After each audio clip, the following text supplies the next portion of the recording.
사실 우리 세상에서 가장 중요한 지표가 뭐냐? 이에요. 안녕하세요. 이코노미스트 홍춘욱입니다. 오늘은 연준, 미국의 중앙은행이죠. 미국의 중앙은행은 사실 물가 인플레를 잡는 데 별로 관심 없다. 이런 충격적인 이야기를 해보도록 하겠습니다. 이게 사실이거든요. 왜 그러냐면 물가 상승률 몇 % 이상이면 금리를 인상한다. 이게 이제 연준의 기본적인 통화정책 방향인데, 이건 이제 저희들은 인플레 타겟팅, 인플레 목표제, 물가 안정 목표제 다 좋은데, 이거 사실 근데 지켜진 적이 거의 없어요. 이게 핵심이죠. 인플레를 잡겠다고 이야기하면서 물가 안정 목표제를 한다고 막 그랬지만 사실 그거 제대로 지킨 적 없어요. 왜 그럴까요? 이유는 두 가지인데요. 첫 번째는 뭐냐면 일단 소비자 물가 지수라는 지표 자체가 믿을 수 없는 지표예요. 왜 그러냐고요? 사람마다 소비를 많이 하는 품목이 다 다른데 그 품목을 가중평균 내서 물가를 지표를 만든다? 되게 쉽지 않은 일이고요. 두 번째가 뭐냐면요. 옛날 같았으면 우리가 물건을 구입하거나 사는 데 있어서 제일 중요하게 들어가는 가전제품이다. 이런 라디오 아니에요. 50년 전, 40년 전을 생각해보라는 거죠.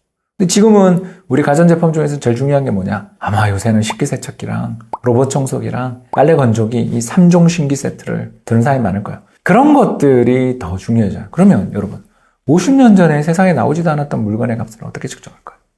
이거 쉽지 않죠?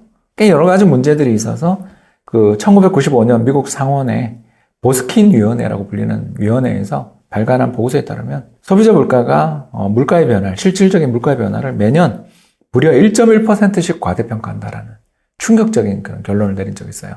즉 지금 우리가 3% 물가라고 그러지만 10년, 20년 지나고 보면 사실은 그때 2% 물가 상승이었어. 이렇게 측정되는 경우가 너무 많다라는 거예요. 이런 문제들 때문에 물가 상승률 목표 2%, 3%라는 게 이게 사실은 목표인 거지 지켜진 적이 거의 없습니다. 그림 한번 볼까요? 그림 보시면 빨간 선은 미국 정책금리, 파란 선은 미국의 근원 인플레인데 저 보세요. 인플레이션율이 아직도 한 5% 전초 있는 거 보이세요 여기? 그죠? 1990년 직전에 물가 상승률이 한 4, 5%에서 계속 움직이는데 금리는 이때 이미 내려요. 여기도 그렇죠? 2000년 정부통신거품 붕괴됐을 때도 인플레이션율이 꽤 높은 수준 2.5 근처에서 움직이고 있는데도 금리는 이미 내립니다. 이상하지 않나요 여러분? 인플레이션 타겟팅이라며. 물가 2% 이상 가면 금리 인상한다며요. 근데 왜 인하해요? 그러니까 정확하게 제대로 열심히 잘 지켜지지 않아요.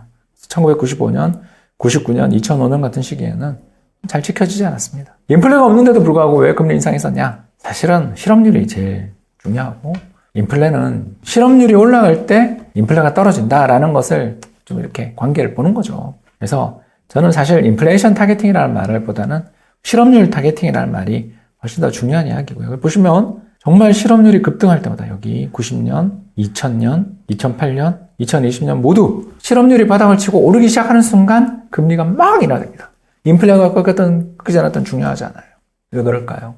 사실 우리 세상에서 가장 중요한 지표가 뭐냐? 실업률이에요. 경제성장률 10% 나오는데 내가 해고되는데 그게 무슨 상관이 있어? 인생, 세상에서 가장 중요한 건 노동시장의 지표이고 경제지표입니다. 따라서 경제지표 중에서 제일 중요한 실업률이 급등할 때는 만사지치고 금리 인하해 주는 거고요. 반대로 실업률이 뚝뚝뚝뚝 떨어져서 지금처럼 역사상 최저 레벨에 있으면 물가 핑계 대면서 금리 올리는 거죠. 따라서 중앙은행이 금리를 편하게 금리를 인상하고 막 그러는 것은 어떨 때 금리를 인상한다? 이제 다 나왔어요. 실업률이 낮을 때 그때 물가가 오르면 세게 인상. 물가가 안정돼 있어도 인상. 왜? 보험을 들고 싶은 거죠. 1990년 이후에 일본처럼 제로금리를 시행했음에도 불구하고 경기가 회복되지 않고 디플레 되는 게 중앙은행들에게 악몽이기 때문에 중앙은행들은 암만 인플레가 나든 말든 상관없이 늘 금리를 높게 유지해서 어떤 외부 충격이 와서 90년 일본처럼 망하는 일이 생길 때 즉각 금리를 인하해 주려고. 그러면 경기가 확 좋아지니까.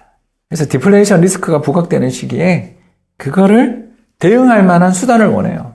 그래서 연준이나 전 세계 중앙은행들은 무슨 핑계를 대서라도 금리를 인상하고 싶어 하는데 금리 인상이 가능해지는 시기가 언제다? 실업률이 역사상 최저 레벨이고 낮아져 있을 때는 마음 편하게 인상한다.